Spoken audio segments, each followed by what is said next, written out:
ಸ್ನೇಹಿತರೆ, ಇವತ್ತು ನಾನು ನಿಮಗೆ ಒಂದು ಸರಳವಾದ ಸ್ತೋತ್ರವನ್ನು ಹೇಳ್ಕೊಡ್ತೀನಿ. ಅದು ಯಾಕೆ ಅಂತಂದ್ರೆ ಭೂ ವರಾಹ ಸ್ವಾಮಿ ಅನುಗ್ರಹಕ್ಕಾಗಿ ಒಂದು ಸರಳವಾದ ಸ್ತೋತ್ರ, ಒಂದು ಸಣ್ಣ ಪೂಜೆಯನ್ನು ಹೇಳ್ಕೊಡ್ತೀನಿ. ಯಾಕಂದರೆ ಭಾಳ ಜನರಿಗೆ ಸ್ವಂತ ಮನೆ ಇಲ್ಲ ಅಂತ ಹೇಳಿ ಭಾಳ ಕಷ್ಟಪಡ್ತೀರಿ. ಈಗಾಗಲೇ ನಾನು ರಂಗೋಲಿಯನ್ನು ಹೇಳ್ಕೊಟ್ಟೇನಿ. ಅದು ಕೆಲವೊಬ್ಬರಿಗೆ ಭೂ ವರಾಹ ಮಂಡಲ್ ರಂಗೋಲಿ, ಅದು ಕೆಲವೊಬ್ಬರಿಗೆ ಹಾಕ್ಲಿಕ್ಕೆ ಬರುವುದಿಲ್ಲ, ಮನೆಯೊಳಗೆ ಜಾಗಿಲ್ಲ ಅಂತ ಹೇಳಿರಿ.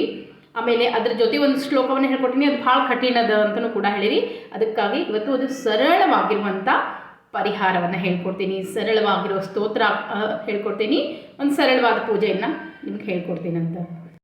ಇದು ನೀವು ಮಾಡ್ತಾ ಹೋದಂತೆ ನಿಮ್ಗೆ ಬೇಗ ಭೂಮಿಯನ್ನು ಕೊಳ್ಳುವ ಯೋಗ ಆಗಿರ್ಬೋದು, ಮನೆ ಕಟ್ಟುವ ಯೋಗ ಆಗಿರ್ಬೋದು, ಬೇಗ ಕೂಡಿ ಬರ್ತದೆ. ಅಷ್ಟೇ ಅಲ್ಲ, ಯಾರ್ದಾದ್ರೂ ವ್ಯಾಜ್ಯದಲ್ಲಿ ಅಂದ್ರೆ ಜಗಳ ಇರ್ತದಲ್ಲ, ಭೂಮಿಯ ವಿಷಯವಾಗಿ ಜಗಳ ಇದ್ದವರು ಕೂಡ ಅವರು ಕೂಡ ಇದಕ್ಕೆ ಏನೋ ಕೋರ್ಟ್ ಮೆಟ್ಟಿಲು ಹತ್ತಿದಂಥ ವಿಷಯ ಆಗಿರ್ಬೋದು, ಅದು ಕೂಡ ಇದರಿಂದ ಪರಿಹಾರ ಆಗ್ತದೆ. ಈ ಸ್ತೋತ್ರ ಪಾರಾಯಣ ಮಾಡ್ತಾ ಹೋದ ಹಾಗೆ ನಿಮ್ಮ ಒಂದು ಏನು ಭೂಮಿಯ ವಿಷಯವಾಗಿ ಏನಾದರೂ ಕೋರ್ಟ್ನಲ್ಲಿ ನಡೆದಿದ್ರೆ ಅದು ಕೂಡ ಬೇಗ ಪರಿಹಾರ ಆಗ್ತದೆ, ಪರಿಹಾರ ಸಿಗ್ತದೆ ನಿಮ್ಗೆ.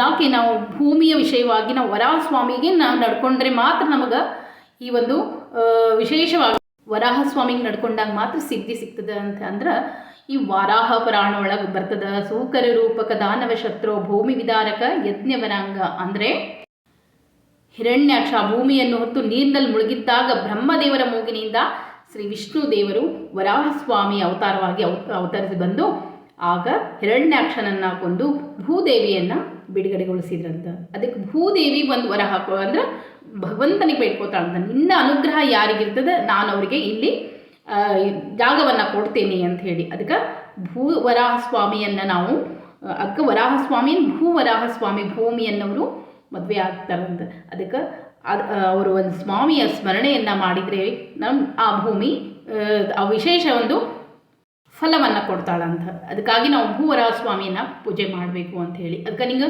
ಒಂದು ಸರಳವಾದ ಸ್ತೋತ್ರ ಕೂಡ ಅದನ್ನು ನಾನು ನಿಮ್ಗೆ ಹೇಳ್ಕೊಡ್ತೀನಿ. ಆ ಸ್ತೋತ್ರ ಜೊತೆಗೆ ಇನ್ನೂ ಒಂದು ವಿಶೇಷತೆ ಇದೆ, ಅದನ್ನು ಮಾಡಿದ್ರೆ ಮಾತ್ರ ನಿಮ್ಗೆ ಬೇಗ ಫಲ ಕೂಡಿ ಬರ್ತದೆ. ಬರೀ ಸ್ತೋತ್ರ ಪಾರಾಯಣದಿಂದ ಆಗೋದಿಲ್ಲ. ಅದಕ್ಕೆ ನೀವೇನು ಮಾಡಬೇಕು ಅಂತಂದ್ರೆ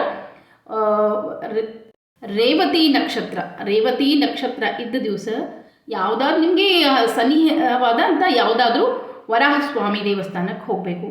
ನಾನು ಕಲ್ಲಹಳ್ಳಿಯನ್ನು ಹೇಳ್ತೇನೆ, ಯಾಕಂದರೆ ನಮ್ಮ ಒಂದು ಕರ್ನಾಟಕದಲ್ಲಿ ಹತ್ತಿರ ಇರುವ ನಮ್ಮ ಇದನ್ನು ಇರುವಂಥದ್ದು ವರಾಹ ಸ್ವಾಮಿ ದೇವಸ್ಥಾನ ಅಂದ್ರೆ ಪ್ರಸಿದ್ಧ. ನನಗೆ ಗೊತ್ತಿರುವಂಥದ್ದು ಪ್ರಸಿದ್ಧ ದೇವಸ್ಥಾನ ಅಂದ್ರೆ ಕಲ್ಲಹಳ್ಳಿ ಅಂಥೇಳಿ.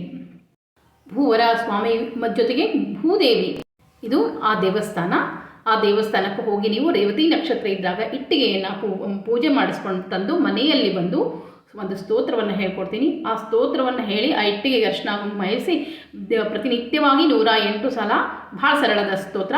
ಆ ಸ್ತೋತ್ರವನ್ನು ಹೇಳ್ತಾ ಹೋದ ಹಾಗೆ ನಿಮ್ಗೆ ಮನಿ ಯೋಗ, ಭೂಮಿ ಯೋಗ, ನಿಮ್ಗೇನೋ ಕೋರ್ಟ್ ಕಚೇರಿ ಕೆಲಸ ಅದು ಏನಾದರೂ ಭೂಮಿ ವಿಷಯವಾಗಿದ್ದರೆ ಅದು ಕೂಡ ಬಗೆಹರಿತದೆ. ಇದು ಕಲ್ಲಹಳ್ಳಿಯಲ್ಲೇ ಇರುವಂಥ ಶ್ರೀ ಭೂವರಾಹ ಸ್ವಾಮಿ, ಭೂದೇವಿ ಸಹಿತ ವರಾಹ ಸ್ವಾಮಿ.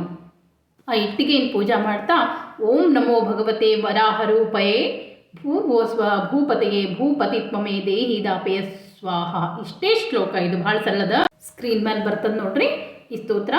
ಓಂ ನಮೋ ಭಗವತೆ ವರಾಹ ರೂಪಯೇ ಭೂಪತೆಯೇ ಭೂಪತಿತ್ವಮೇ ದೇಹಿ ದಾಪಯ ಸ್ವಾಹ. ಈ ಶ್ಲೋಕವನ್ನು ಹೇಳಬೇಕು.